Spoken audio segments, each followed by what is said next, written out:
Oke, bismillahirrahmanirrahim. Assalamualaikum warahmatullahi wabarakatuh. Masih bersama saya Alfian Rendra di Digital Branding Collaboration. Insyaallah hari ini kita akan bahas tentang resensi buku yang sangat menarik, buku yang ya tak rasa cukup worth it lah buat teman-teman berhijrah dan dapat rezeki dari arah yang tidak disangka-sangka.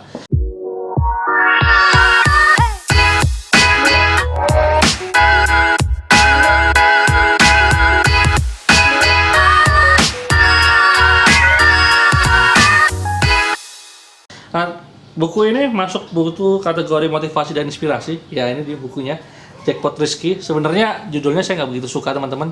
Kenapa nggak begitu suka? Karena jackpot kan identik dengan judi ya dan sebagainya. Tapi di sini dijelasin juga kenapa dia milih judul ini. Salah satunya memang terinspirasi dari permainan Time Zone waktu nganter anaknya. Tapi saya rasa bagusnya memang dibikin judulnya agak lainnya dah. Jackpot mungkin semiliarnya apa gitu kan, mungkin kejutan. Jadi memang ini bahas tentang bagaimana rahasia dari amalan-amalan Kang Dewa, tapi mungkin nggak semuanya dikasih tahu, cuma ada 7 ya, sekitarnya 7 ini kalau diamalin dahsyat banget ya kan. Dan Kang Dewa udah ngamalin dan dahsyat, itu bisa membalik hidupnya yang dulu bener-bener dia minus ya di 7,7 miliar ya kan, di usia yang sangat muda bisa akhirnya balik lagi ya kan, bisa akhirnya lunas utangnya dan juga menginspirasi banyak orang. Ini rahasia di balik rezeki yang berkah, berlimpah dan penuh kejutan. Dan ini bukan diterbitin oleh Billionaire Store, teman-teman. Jadi ini diterbitin oleh ini KMO dan keren banget, ini hardcover, kemudian ada embossnya juga ya kan. Kemudian bukunya juga cukup enak kertasnya, karena kertasnya pakai kertas yang lumayan ringan ya kan, bukan HVS. Kemudian kekurangannya nggak ada ilustrasinya. Nah ini penting banget, kalau buat saya yang visual itu butuh kayak ilustrasi dibanyakin lah gitu, butuh gambar. Tapi untuk ngelihat secara keseluruhan renyah ya kan, renyah dan gaya bahasanya juga enak, penuh dengan story ya kan. Intinya ini menarik banget buat teman-teman untuk jadi koleksi teman-teman. Nah, saya bacain sinopsisnya dulu. Jadi siapa sih yang nggak pengen dapat rezeki yang nomplok segepok ya kan dalam kehidupannya ya kan, dapat rezeki yang terus mengalir dan nggak disangka-sangka, tahu-tahu ada aja kejutannya. Nah, entah itu rezeki itu berupa rezeki yang berkah, yang selalu bertambah kebaikan, karena ada rezeki yang nggak berkah ya, yang malah bikin kita lupa dari Allah Subhanahu Wa Taala, itu nggak berkah ya. Ada orang yang jahat terus kok dapat rezeki, ya itu mungkin istidrot ya, dielu-elu.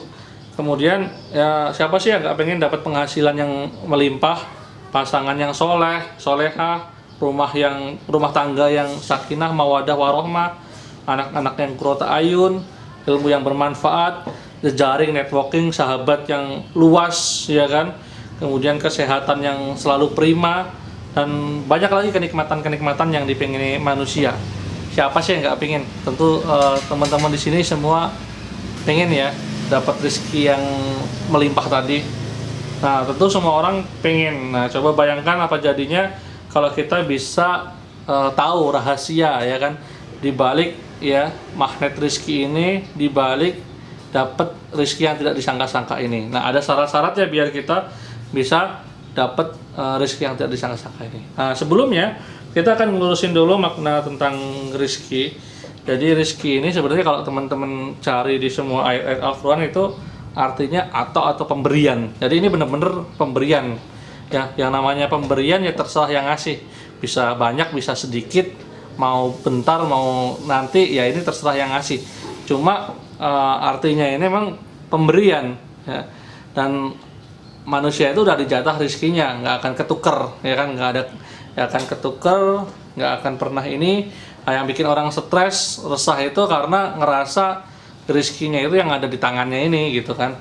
Padahal rezeki itu bentuknya juga macem-macem, tadi bisa anak yang soleh, bisa rumah tangga yang sakinah mawadah warohmah ya kan, bisa jadi teman-teman networking yang soleh-soleh. Teman-teman yang soleh itu juga termasuk rezeki dari Allah Subhanahu Wa Taala. dan masih banyak lagi bentuk-bentuk rezeki. Nanti akan dibahas di buku ini juga gitu. Nah, sebelumnya apa sih rahasianya? Ada 7 sebenarnya, intinya di sini tuh cuma ada 7 gitu kan. Ada 7 amalan yang ini kalau benar-benar teman-teman jalankan dengan maksimal, kuat, hebat ya, dan penuh keikhlasan, insya Allah ini ngefek banget sama hidup teman-teman. Jadi Kang Dewa juga udah membuktikan, ya saya beberapa amalan sudah saya buktikan juga, dan memang ngefek banget di hidup saya. Core of the core dari 7 amalan yang ini akan bisa merubah hidup teman-teman jadi dapat rezeki dari arah yang tidak disangka-sangka. Oke, sebelumnya yang pertama adalah amalan pertama adalah tentang hijrah total atau tobat, ya kan teman-teman. Ini bagaimana kita kembali kepada Allah Subhanahu wa taala. Jadi hijrah total, bukan setengah-setengah, bukan jadi manusia setengah hijrah, tapi benar-benar total, maksimal, ya kan, nggak balik lagi ya ke jalan yang kemarin-kemarin, benar-benar taubatan nasuha. Nah, kadang di sini juga dibahas ember bocor. Ember bocor itu gimana? Kadang yang membuat rezeki kita itu mampet, yang membuat rezeki kita itu kita ngamal terus tapi rezekinya juga hilang terus, itu kadang dosa teman-teman. Nah, kadang makanya hijrah ini selalu disandingkan dengan taubat. Taubat kembali kepada Allah Subhanahu wa taala. Ya, kenapa yang bikin rezeki kita bocor itu ya kadang itu. Yang bikin rezeki kita mampet itu kadang karena dosa-dosa kita. Nah, cek deh, kita checklist dosa-dosa kita kepada Allah Subhanahu wa taala, dan juga dosa-dosa muamalah, ya, dosa-dosa kita kepada orang lain, ya kan. Siapa tahu kita pernah mengambil hak orang lain, siapa tahu kita pernah memukul orang lain, siapa tahu karena kita ya membuat orang lain sakit hati dan lain sebagainya. Ini juga teman-teman harus cek ya. Teman-teman harus cek list lah. Dan kalau bisa taubatan nasuha. Nah, karena dulu ada ulama juga besar ditanyain tentang berbagai masalah hidup, ya kan. Wahai ulama, saya itu punya masalah, saya nggak punya anak, ya apa solusi dari engkau? Beristighfarlah, gitu kan. Kemudian ada lagi yang tanya, saya punya masalah, ya kan, masalahnya apa? Rezeki saya seret, kebun saya ya nggak menghasilkan rezeki, gitu kan. Apa solusinya? Istighfar. Nah, ada lagi punya masalah serupa, beda lagi, solusinya istighfar. Terus murid-murid dari ulama ini juga tanya, ya kan, kenapa solusinya semua istighfar? Ya, bukankah kamu nggak nyimak firman Allah, ya kan? Bahkan dengan taubat, ya kan, dengan taubat ini akan ada rezeki yang turun dari langit, ya kan, menurunkan hujan dan lain sebagainya. Mungkin yang bikin kita itu masih seret selama ini, kita masih punya dosa sama orang tua, kita masih punya dosa yang belum ditobati, kita masih punya kezaliman kepada orang, punya utang yang nggak dibayar orang. Nah, itu juga dicek, kita banyak zolimnya kepada orang. Nah, segeralah minta maaf, karena kalau taubat sama orang lain tuh ya kita harus minta keikhlasan mereka untuk memaafkan kita. Nah, itu nanti detailnya banyak banget di sini tentang hijrah, ya kan, dan fenomena hijrah yang lagi ngetren saat ini. Dan dibahas juga yang menarik di sini, kenapa banyak orang hijrah awal-awal terus dia ngerasa sok soleh, gitu kan, terus malah menyalahkan yang lain, gitu kan. Nah, itu dibahas juga detail di sini. Nah, itu amalan yang pertama. Yang kedua, setelah hijrah, tobat, nah, yang kedua adalah teman-teman harus pertebal iman. Ini penting teman-teman. Jadi kita belajar, diajarkan di sini untuk mempertebal iman. Iman itu ya, kalau kita yang dapat dari orang tua, ya kita coba belajar lagi bagaimana thoriqul iman, jalan untuk menuju iman.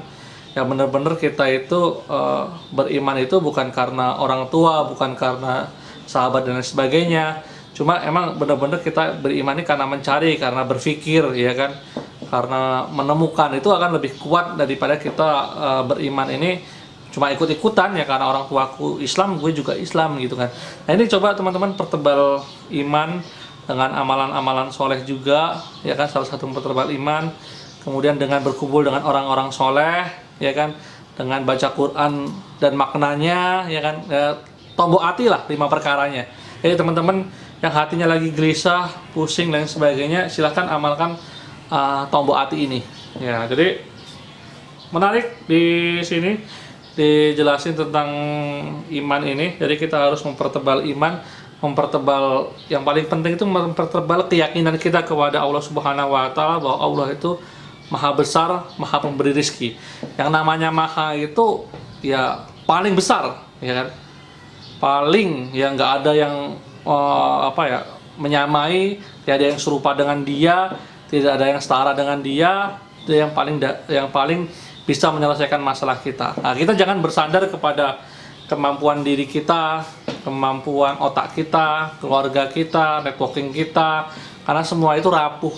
Ya, kita punya networking juga bisa mati, bisa hilang. Kita punya orang tua juga bisa meninggal. Ya, kita punya kemampuan diri juga bisa sakit, ya kan? Nah, jangan menuhankan itu, tapi kita benar-benar bersandar kepada yang maha besar, maha bijaksana, maha perkasa, maha segalanya. Nah, pertebal keyakinan teman-teman bahwa ya rezeki itu dari Allah Subhanahu wa taala, bukan dari orang lain, bukan dari lain-lain, cuma dari Allah Subhanahu wa taala. Mungkin wastilahnya dari banyak hal, cuma satu-satunya sumber pemberi rezeki itu hanya Allah Subhanahu wa taala. Nah, ini penting. Banyak kita kadang nggak yakin ya bahwa yang memberi rezeki itu Allah Subhanahu wa taala. Makanya kadang kita sering melakukan sesuatu yang dilarang, mengambil riba misalnya dan sebagainya, mengambil rezeki yang haram. Nah, itu tolong tinggalkan. Nah, itu iman nanti dibahas detail di sini juga di buku ini. Menarik ini buku ini. Bagaimana iman. Nah, yang ketiga ini takwa. Nah, takwa ini jumhur ulama sepakat bahwa takwa ini artinya adalah menjalankan semua perintah Allah dan meninggalkan semua apa-apa yang dilarang Allah Subhanahu wa taala. Itu takwa, ya kan? Ya, kita berhati-hati dalam langkah biar kita tidak melanggar syariatnya. Nah, apa perintah Allah semuanya dan apa yang dilarang semua ada di Al-Qur'an dan di As-Sunnah, dan sudah ada contohnya, dicontohkan oleh Rasulullah SAW. Kita tinggal ikutin aja, tinggal contek aja, ya kan? Nah, takwa ini orang itu disebut bertakwa ya sampai dia meninggalkan yang dia khawatirkan ini akan ya membuat dia terjerumus kepada kemaksiatan. Itu levelnya begitu ya. Nanti ada level-level takwa tersendiri ya kan. Keren juga muqarrabun tuh orang yang selalu merasa diawasi ya, selalu merasa dilihat oleh Allah Subhanahu wa taala. Ya, ini takwa. Nah, nanti di surat At-Talaq ayat 2 dan 3 itu jelaskan bahwa orang siapa yang bertakwa kepada Allah ya, Allah akan mudahkan urusannya ya kan, dan Allah akan beri rezeki dari arah yang tidak disangka-sangka. Nah, ini ada jackpotnya di situ. Tidak disangka-sangka ya, banyak kan teman-teman mesti bayangin lah rezeki yang teman-teman dapat selama ini. Banyak yang teman-teman itu karena hasil usaha teman-teman apa karena pemberian. Banyak kan karena pemberian dan banyak kejutannya kan. Nah ini kalau teman-teman amalin ini lagi akan ada kejutan. Nah, nanti di sini akan dijelasin detail tentang masalah takwa ini. Teman-teman silahkan simak di buku ini. Buku ini menarik sekali. Kalau menurut saya buku ini recommended lah buat jadi teman-teman untuk hijrah gitu. Ini menarik banget. Jadi berikutnya yang keempat itu adalah tawakal. Nah, ini juga dibahas di sini tentang tawakal, bagaimana kita itu menjadikan Allah itu sebagai wakil, bersandar kepada Allah aja. Dan tawakal itu termasuk amalan hati ya, teman-teman. Amalan hati yang mana tawakal ini artinya Allah dulu, Allah lagi, Allah terus ya. Jadi sebelum kita memulai ikhtiar itu kita konsultasi dulu sama Allah. Kadang kan kita mau bikin bisnis, mau kerja atau mau apa, kita nggak kulon-nuwun dulu sama Allah ya kan, nggak ngelibatin Allah gitu loh. Jadi akhirnya ya sudah gitu, kita ngerasa kemampuan kita, kepandaian kita, ya kan kayak Harun aja gitu. Saya merasa hebat dengan semua yang sudah dimilikin gitu. Nah, kita Allah dulu sebelum mulai. Nah, pas waktu kita berikhtiar, kita terikat kepada dua hukum juga, teman-teman. Nah, hukum yang pertama adalah hukum sunatullah. Sunatullahnya harus maksimal nih. Ya kan? Gagal coba lagi. Ya plan A, plan B, plan C, plan Z, ya kan? Semua upaya dikerahkan, belajar sini, praktek safa marwah sampai level apa Mas Tato tuh maksimal, ya kan. Nah, ini sunatullahnya, tapi juga harus terikat kepada hukum syariat. Jadi nggak boleh kita melanggar hukum Allah kalau pengen di backing oleh Allah dalam tawakal ini. Ya nggak boleh kita memakan harta yang haram, melakukan penipuan, ya melakukan jual beli yang dilarang oleh Allah Subhanahu wa taala. Nah, itu makanya perlu kita belajar nanti muamalah, fikih muamalah. Nah, itu kemudian yang terakhir tawakal itu di akhir, ya kan, tadi di awal Allah dulu, Allah lagi, Allah terus. Nah, sekarang di akhir. Nah, kan kita udah berusaha kuat tuh, udah sekuat tenaga, ya kan, hasil ada dua, hasil kan. Nah, hasil ini lingkaran yang tidak kita kuasai, teman-teman, dan kadang kita fokus kepada hasil yang bikin kita stres, ya kan. Ada hasil ini bisa jadi dua, bisa jadi sesuai yang kita inginkan, bisa jadi nggak sesuai. Nah, kalau nggak sesuai ya kita bersabar, ya kita katakan, kalau kita dapat musibah ya kita katakan innalillahi wa inna ilaihi rajiun, semua ini milik Allah dan akan kembali kepada Allah. Ya kalau kita berhasil ya kita jangan songong, jangan sombong, kita harus bersyukur kepada Allah Subhanahu wa taala, bersedekah, ya kan, berikan yang terbaik dari Allah Subhanahu wa taala, dan dua-duanya baik, teman-teman. Nah, ini tawakal nanti akan dibahas juga di bab ini, menarik ya, bagaimana orang tuh bisa dapat jackpot dari dia bertawakal kepada Allah Subhanahu wa taala. Kemudian yang berikutnya ini setelah sikap tawakal, pasrah sama Allah, ya kan. Nah, silaturahim personal, ya kan. Bersahabat karena Allah, kita banyak networking, kita banyakin silaturahim yang kita niatin dari awal. Silaturahim ini bukan karena dunia saja, bukan karena pengen dapat duit dari dia, pengen dapat networkingnya dia, enggak. Jadi kita niatin memang dari awal kita bersahabat itu karena Allah Subhanahu wa taala. Wa tawassaw bil haqq wa tawassaw bis sabr. Ya, jadiin mereka itu saudara, teman-teman. Nah, gitu. Itu ada 5. Wah, panjang banget kalau gue ceritain semua isi buku ini, mungkin bisa 2 hari. Baca buku ini sih termasuk cepat kalau yang sudah suka baca. Cuma menurut saya buku ini bagus banget untuk mengingatkan ya, untuk mengingat jikalau ya pusing, resah, gelisah. Ya, karena ini termasuk buku inspirasi dan motivasi. Gue saranin teman-teman coba deh buku ini. Nah, ada yang ke-6, yang ke-7 silahkan baca sendiri, karena itu nggak akan membuat teman-teman tercengang, karena teman-teman sudah tahu dan banyak yang melakukan. Tapi 6 sama 7 ini dahsyat, teman-teman, dahsyat. Saya termasuk orang yang buktikan juga di amal nomor 6 dan nomor 7 ini itu, wah, subhanallah. Nah, buat teman-teman, oke, itu tadi sedikit sedikit isi dari buku ini. Cuma buku ini tuh detailnya lebih keren lagi, dan teman-teman silakan ulik sendiri di situ ya. Kelebihan buku ini, gue suka gaya bahasanya Kang Dewa sih, memang dia tulisannya itu ngomong terus ada poin-poinnya, jadi kayak saya baca rangkuman gitu loh, enak, jadi nggak berbelit-belit. Cuma memang kekurangannya layoutnya kurang dikit, di banyakin ilustrasi ya gitu. Oke, ini buku ini keren, diterbitin oleh KMO, komunitas menulis online. Kemudian ditulis juga berdasarkan kisah nyata, ya kan, berdasarkan bagaimana penulis itu menyebut rezekinya. Nah, ini editornya itu Titin Su, authornya Tuti Dwi Suwarsih, desainer covernya Gaga Studio dan Imam Prastio, ilustrator Gaga Studio. Oke, ini cetakan. Saya dapat cetakan yang pertama. Oke. Buat teman-teman silahkan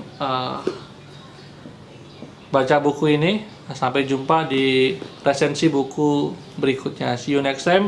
Wassalamualaikum warahmatullahi wabarakatuh.